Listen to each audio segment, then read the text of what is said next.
A Korean War veteran who went missing in action more than 6 decades ago was laid to rest today. Private First Class Lotchie Jones went missing in action in 1950. 64 years later, his remains were identified and returned to his home state of Tennessee. Today, family and military gathered as he was buried with full honors. News Channel 9's Josh Rowe joins us now live from the Chattanooga National Cemetery. Josh. Calvin, Latricia, the services started in Jasper today, ended here at Chattanooga National Cemetery. A look now at Lotchie Jones's final resting place. Both services were packed with family and loved ones. Family members, including Lotchie Jones's only living brother, were here. PFC Jones still does have a sister who's living as well. She was not well enough to attend today. There were also dignitaries, including Congressman Fleischmann, Scott Desjarlais. The family learned about the discovery that the remains were those of Lotchie Jones late last year in November. On Wednesday, Lotchie Jones returned to Tennessee for the first time in 64 years. We were there on Wednesday when Lotchie Jones's remains came off the plane. This is video from Nashville International Airport. When we spoke with the family then, they described Jones as a young boy with dreams to serve his country. He did just that when he quit school to join the Army back in 1950. He went missing just a few months later, last year, when the POW MIA Accounting Command Central ID Lab chose to re-examine the remains and identified X141516 as Lotchie Jones. 64 years I've been waiting on this time. I got a picture on the wall that has in the living room, and I looked at it every day for all these years. Lotchie Jones had 8 brothers and sisters. You just heard there from Mac V. Jones, also known as Jonesy. Now, Jonesy was the one that took Lotchie Jones to catch the bus to go join the Army to go and fight in Korea. So he was the last member of the family to see Lotchie Jones alive, and finally he gets to see Lotchie Jones come back home.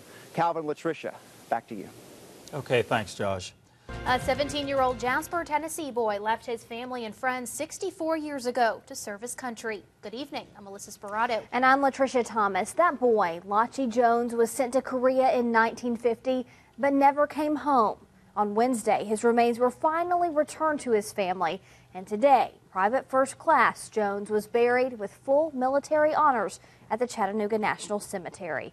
News Channel 9's Josh Rowe is there now. Josh.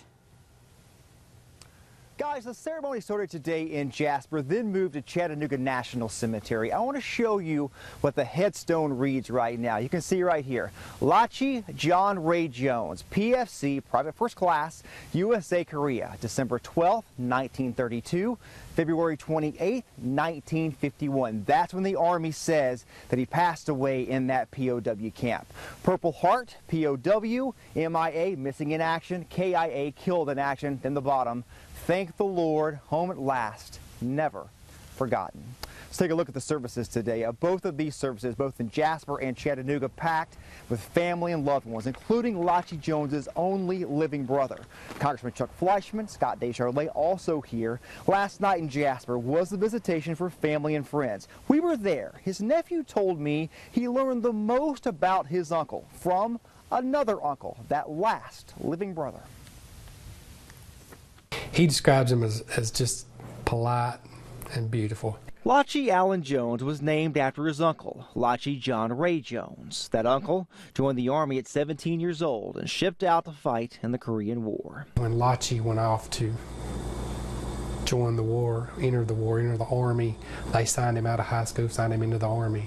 PFC Jones wanted to join the Army just like his 3 older brothers. He was captured in 1950, and for years that's just about all the family knew. They didn't think they would ever know what happened to Lotchie Jones. I never thought in 100 years, million years, that we'd ever figure this one out. You heard, yeah, well, he was POW. They don't know where he's at. That's the story that we always was told, because that's what the Army had told the family.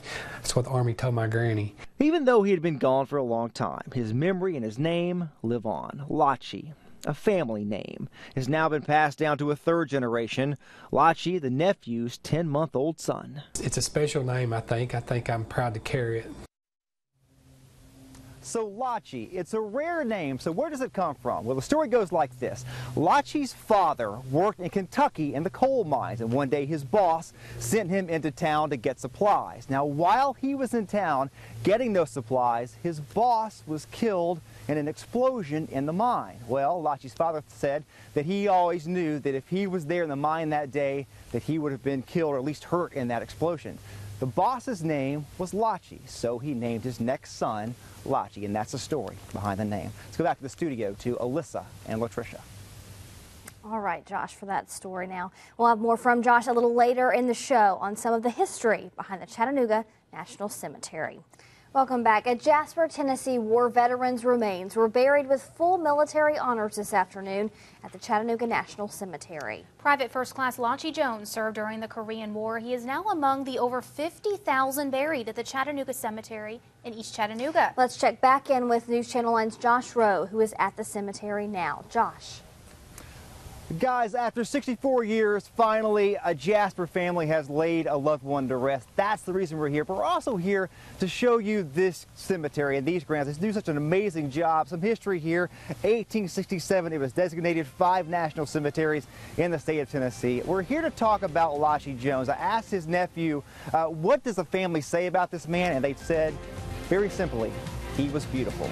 More on this man's life coming up. Today, a Tennessee veteran from Jasper is laid to rest after almost 65 years. News Channel 9's Josh Rowe joins us now live from the Chattanooga National Cemetery to tell us more. Josh. Calvin, Latricia, today Governor Haslam declared today a day of mourning, also ordered all the flags at half-staff in the state of Tennessee as we look at the flag here at the Chattanooga National Cemetery in honor of the service and sacrifice of Lotchie Jones. Today's services started with a funeral in Jasper at Tate Funeral Home this morning and a burial here at Chattanooga National Cemetery this afternoon to look at some of the video from that ceremony here at the cemetery. PFC Jones was deployed to Korea in 1950. The Army told the family he died in a POW camp number 5 in Korea. For 64 years, efforts to identify Jones's remains were unsuccessful until now. Today, Jones was laid to rest at the Chattanooga National Cemetery. It's a sad day, clearly, to lay to rest a local Korean War hero. But it's also been a 3-day celebration of this man's life.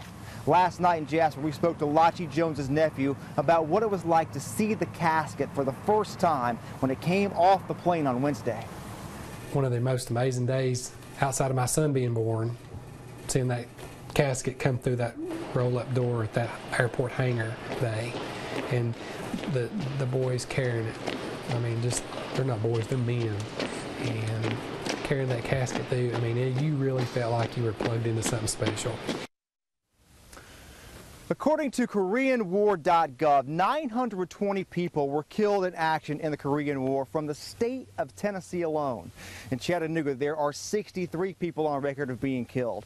Lotchie Jones's remains were buried in the military cemetery of the Pacific in Hawaii when they did all the research to determine this is in fact Lotchie Jones. Right now, there are at least 800 service members still buried there in Honolulu. Most of those remains have not yet been identified.